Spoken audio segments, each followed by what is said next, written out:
Hello, I'm Crickets, and welcome back to I Have a Story. In today's video, I'm going to talk about when my dad stopped beating us. Really, both my parents stopped beating us. I know if you follow along, and I have everything in folders, most of my videos are in folders. If you follow along with the MLM folder, My Life Mondays, I decided to just not do this on just strictly Mondays anymore and just face it and get it out there. This is really where I was supposed to go with this whole thing, but it's not easy for me talking about this stuff and doing it. So, I've talked about how my dad and mom beat us as kids, and we even talked about how my mom beat me, and I got up and didn't cry, and she asked me why I wasn't crying. It doesn't hurt anymore. And then she gave it everything she had, and I still wasn't crying. And then she called my dad in and made sure I cried. At some point in time, you think as a parent, you would look at, hey, maybe I should stop beating my kid. I've beaten them so much now they don't even feel pain anymore. Part of why I handle pain the way I do, and pain does not affect me in the same ways it does others. For me, when I was a kid, about 14 years old, I just quit coming home. I'll talk more about one of the places I went in another video because that's another big part of my life. But when I was very young, this red dot up here, that's where our house was. And I've talked in my videos about the church that I would stay at. And this was the church. And right here was the front door and the front entrance of the church. I don't know what it looks like now. And tell you what it looked like back in the early 90s. Right here was the back door, and nobody ever went in and out that door.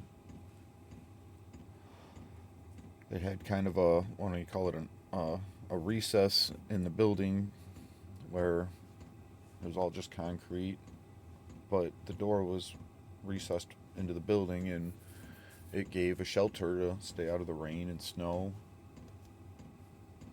And I felt safe there, and I got tired of asking people to sleep at their house. It gets embarrassing. I mean, my childhood was so embarrassing, and it's part of why I screwed up so much of my future life as an adult, because I was too embarrassed by what my life was at home as a kid and what my family was, or lack thereof. So I was sleeping at this church and crashing in people's couches. And again, I've talked about how I had parents ask, why is this guy still sleeping on our couch? And especially being new, my parents moved into the city when I was 14. Being new to a city now and not having friends and not even the people who knew what was going on in my house, and made it all that much tougher to move. And to be in a place with a bunch of rich people now who don't know what street life is or the problems related to it, or even have a positive view on it. I used to get kicked out of stores just for walking in. No, you can't be in here, because I had a skateboard in my hand and I dressed like a skater. You're not allowed to be in here, get out. And they have Food Town at the corner of McCord and Sylvania. They've kicked me out of there many times. Get out. They'd follow me around the store. I'm not here to steal anything, I just need something to drink.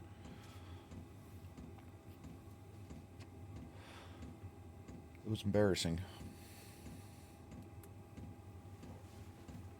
So I got tired of listening to all the abuse that went on at the house, and getting hit, and there was never ever any happiness. Never. My mom always with a scowl on her face and grit in her teeth and looking mean and angry. Couldn't take it anymore. It's part of why I avoid and run and hide from this women in my life, because I'm so tired of all the anger and abuse.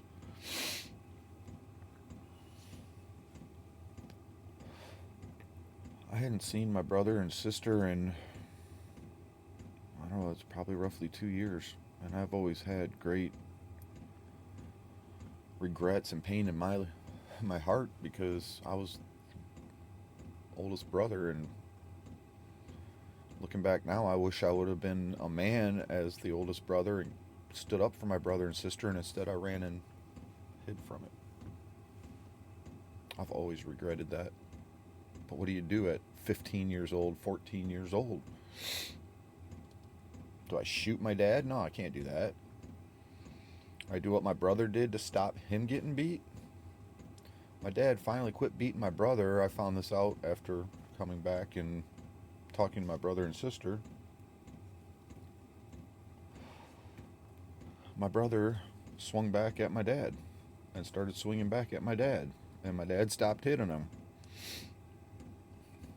Should I have been man enough to do that when I was a... Truth is, nobody should ever be put in those situations. Ever. And when people see those situations going on, that's part of why I became the man I did, because everywhere we went, all around, people saw this going on and nobody did anything about it. They just watched it.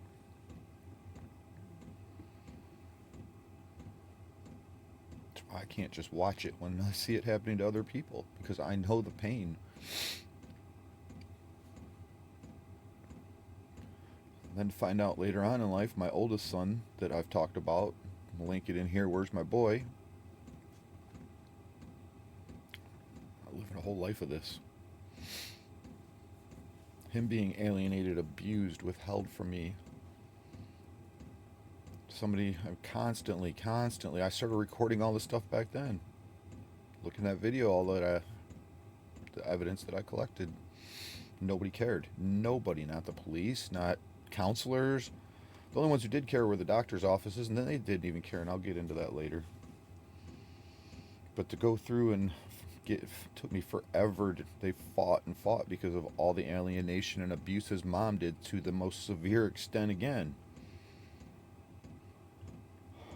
Finally got his report from his psychologist to find out his mom, through the abuse and everything, that my son started swinging back at her husband because her husband was hitting him. I would sit on the phone with my son having a good conversation, and somebody walk in the room. Alex, who are you talking to? Oh, my dad. What? Oh, no, conversation's got to end right now. He'd get punched. He'd get Where'd my fucking boy go? What all has happened to him? People want to know why I feel the way I do so strongly, not only just because I'm a big-hearted man who loved my children and didn't want anything more in life but to love children and raise my kids and have a woman to love. That's all I ever wanted. I came from a military family, and I gave that up because they told me, you want a family life? It's not in the military. So I turned down going to the military, and I wanted to be a police officer. And back in 1998 was denied the right to be a police officer and told right to my face, you're a white man. We can't hire you. We cannot even accept your resume. And yes, even back then at 18 years old, I had a professional resume and was writing resumes for other people. I am not a stupid person, even though I look like an ignorant piece of, and have been treated like it.